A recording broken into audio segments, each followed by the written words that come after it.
Hey guys, it's Olivia, and welcome back to another video where today we are going to revisit Bendy in the Dark Revival. Now, I am a little late to making a video on a new update of Bendy in the Dark Revival, so if we hit begin, we can see that there's a new archives level available to us, and I know that there's like already other YouTubers that uploaded different videos about this. I haven't checked out the other videos because I want to check this out myself, and I know I'm a little late to the party, but I'm sorry guys, I'm always late. So, otherwise, if you do end up enjoying this video, please leave a thumbs up, and that would be greatly appreciated. Anyways, enough blah blah blah, let's get right into it. And we are in. Oh my gosh, the mouse sensitivity. Every time, what? Oh, I can exit the archives using that. Wait, hold up. Let me test this real quick. Oh, okay. Alright. The archives. Welcome to the archives. Bendy and the Dark Revival is filled with numerous characters that each had a critical role to play in the progression of the game. Here in the archives, you will learn a little bit more about them in an up-close and personal way. Feel free to explore. Well, thank you, Joey Drew Studios. Alright, here's Wilson, that freaking... and then here's Audrey just, posing for a selfie. Okay, especially with this update, the only thing that they should fix is the freaking hair. Hold up, guys. Yeah, guys, I have my sensitivity all the way up, guys, and this is just annoying. Alright, so, oh, the Ink Demon. As the world of Dark Revival became more complex and established, we realized the Ink Demon's design needed a complete rethink to match our new tone. Previous versions of his appearance looked absolutely silly when placed in the world alongside the other characters.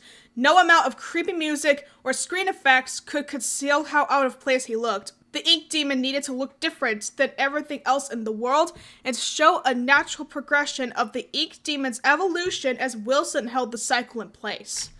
Okay, so, oh, and there's Beast Bendy.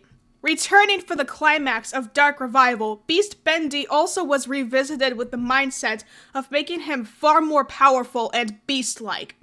Traditionally, in most horror games, they tend to build to a point where the main villain becomes a final form monster as a final boss.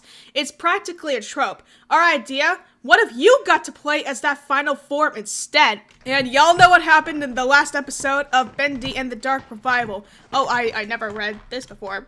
I know, guys, I'm sorry that I have to, like, read a lot. Bendy, the iconic imp, was redesigned for Dark Revival to stand out a bit from his traditional cartoon appearance by giving him a suit of clothes. He posed some minor challenges, specifically creating a face that sported the classic Bendy eerie smile, but still managed to be heartwarming in the right conditions. He is a fan favorite, so his design had to be just right. During production, we originally envisioned Bendy to talk with a series of cute squeaks to contrast the dark, low voice of the Ink Demon, but this turned out to be very distracting, and the idea was scrapped pretty early on. Okay. I don't think I've read about Wilson yet. Okay. Cartoon Wilson. Ah! I can't talk! Guys, I had coffee and I can't talk. Wilson was a difficult character to balance. At first, the players are purposely led to believe that he is a one-note character, obviously evil with an over-the-top villain personality. But as the story progresses, we see other sides of the character and the player becomes muddled with who this man really is. In one draft, Wilson was written as a servant of Nathan Arch Jr., a separate character at the time, but the story became far more sense when the two characters became one, eliminating a lot of needless narrative complexity. Okay, and Audrey. Audrey is a kind-hearted rogue with courage, determination, some flaws, and a deep, dark past. To make our story work, we needed a newcomer to the cartoon studio world, and Audrey was the perfect fresh eyes to help the experience the adventure. From day one of production, we knew that if people didn't connect with Audrey by the end of the game itself wouldn't be successful. Fortunately, she turned out to be quite memorable indeed, and stands out from the other members of the cast.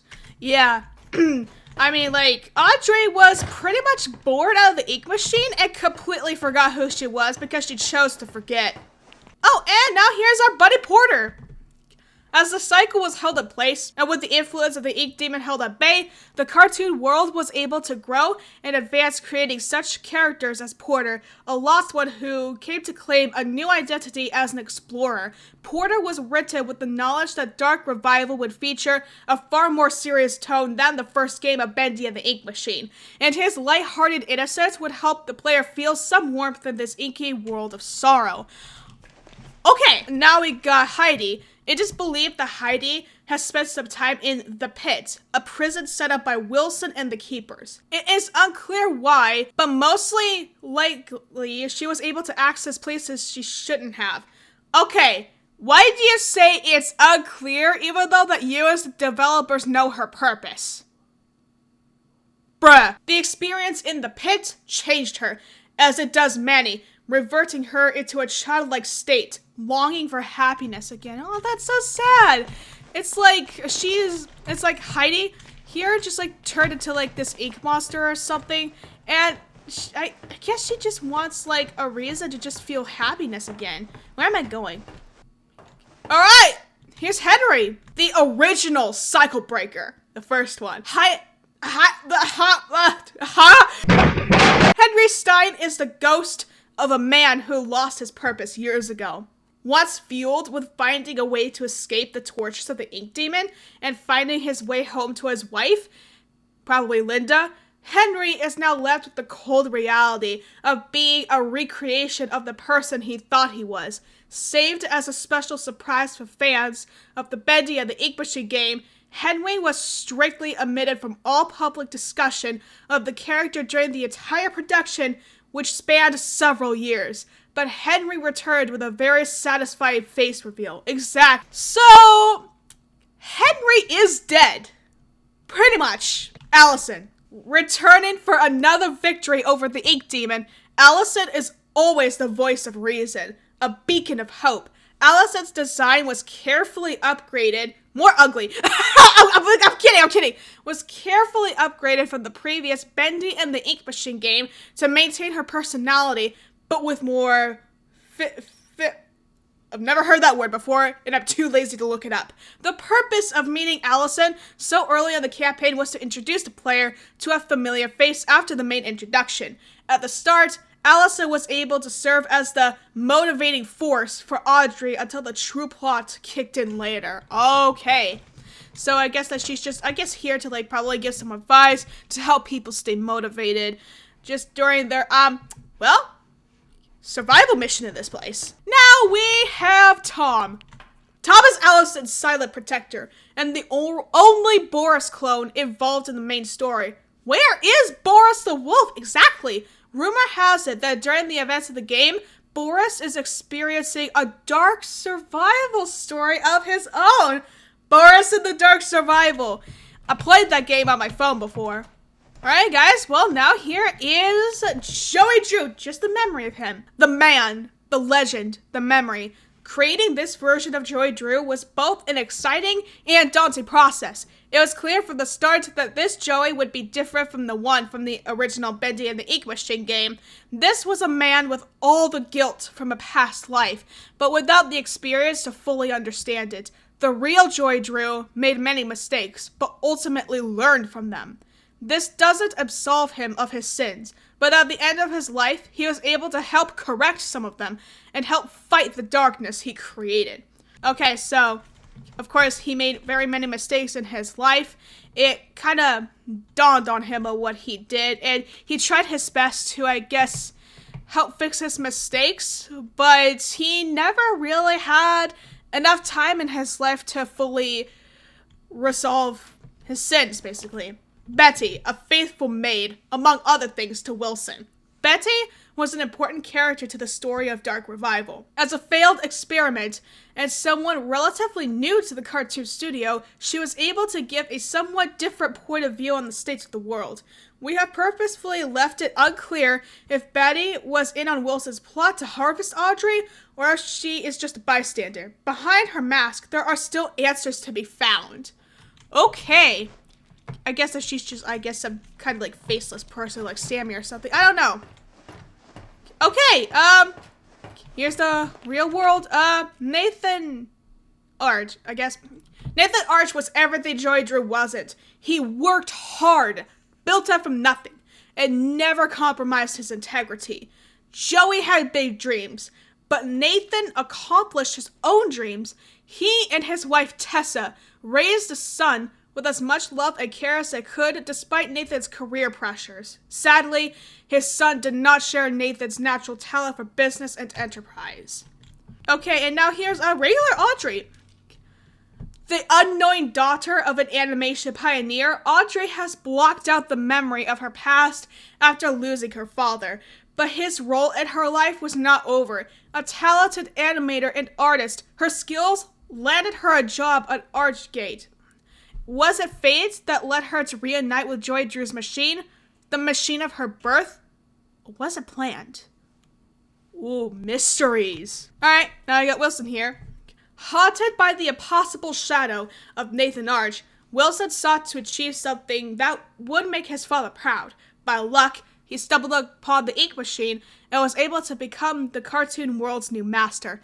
Holding the cycle in place, he continued his experiments that could not fully be realized until the ink demon was purged. However, unnaturally entering to and from the ink realm has taken a toll on Wilson's physical being, slowly robbing him of his health. Okay, I guess that's how he lost his eye, I guess. I don't know. I'll just donut. No, you can't. Oh my gosh. Wow. I just love humor in games. And my God. All right. Now here's just the different posters of. Ah! Okay, now here's that freaking creepy cutout that mouse sensitivity, and I can't sprint. What the? Okay, well that was weird. Well, I can't sprint in this. Now we have like the most annoying like freaking gang of all, the Butcher gang. Oh, I did not say that. The Keepers, Wilson's deadly guards and scientists. They aren't perfect, but the Keepers will get the job done no matter the cost. They are responsible for pressing the ink demon inside a smaller form, keeping his power sealed away until Audrey came along and unknowingly changed the situation. The Keepers were visually designed to reflect the dangers and evils of the ink machine itself. Faceless beings made of gears and wires with no sense of morality, ordered around like cattle, a creation living without purpose. Oh. So they're here basically just to serve Wilson mindlessly, I guess. Alright, the Butcher Gang. I guess it just kinda... Yeah, it just summarizes everything. Barley, Charlie, and Edgar, the three original members of the Butcher Gang, were formed from the ink machine, deconstructed by Alice Angel for body parts, and bonded together to stay alive with sneak tactics on their prey. In the Dark Revival, we meet an artificial fourth member of the gang, Carly the Ghost Girl. Although when you begin to examine her closely, Carly appears to only be a shell with perhaps someone inside. Okay, well, now, if we just like...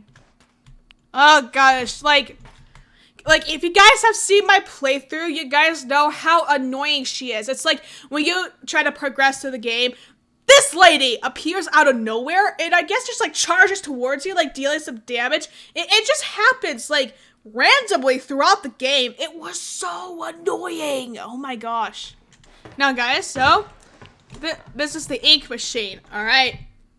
Designed by Thomas Connor of the Jet Corporation, stolen by Joy Drew. Oh, okay. Did not see that coming. Retrieved by Archgate, and once again reclaimed by Jet, the ink machine's next adventure is a mystery. Ooh. Okay, I had absolutely no idea that Joy Drew actually stole it from the Jet Corporation. And I guess Nathan Arch, like somehow, I guess, kinda stumbled upon it. And after, I guess, the events of Bendy and the Dark Revival, I guess the Jet Corporation finally found it and was like, oh, what is this ink machine doing here? And then they're like, okay, well, I guess we're gonna have to take the ink machine somewhere safe and all of that. So Wait, hold on. At the end, it says the ink machine's next adventure is a mystery. Is that hinting to a new game or something? I don't know. Okay, guys, I know that this video is just like, wow, look at this statue. Let's read its lore. But like pretty much this entire video, just like walk up to it and just read. I don't know, guys, but okay, I know that this video was a little bit boring, but that's the archives for ya. Okay, well, that is it for this video. If you did enjoy, please let me know by leaving a like on this video. And if you're interested in seeing more of my content, please do consider subscribing. You don't have to if you don't want to, but if you do, thank you for being a new supporter for the channel and helping it grow. If you did subscribe, do me a small favor and click that bell icon so you'll be notified when I release a video, so you won't miss out on any new content. That is all I have to say. Have a good morning, good afternoon, evening, night, wherever you are, and I will see you all in the next one. Farewell.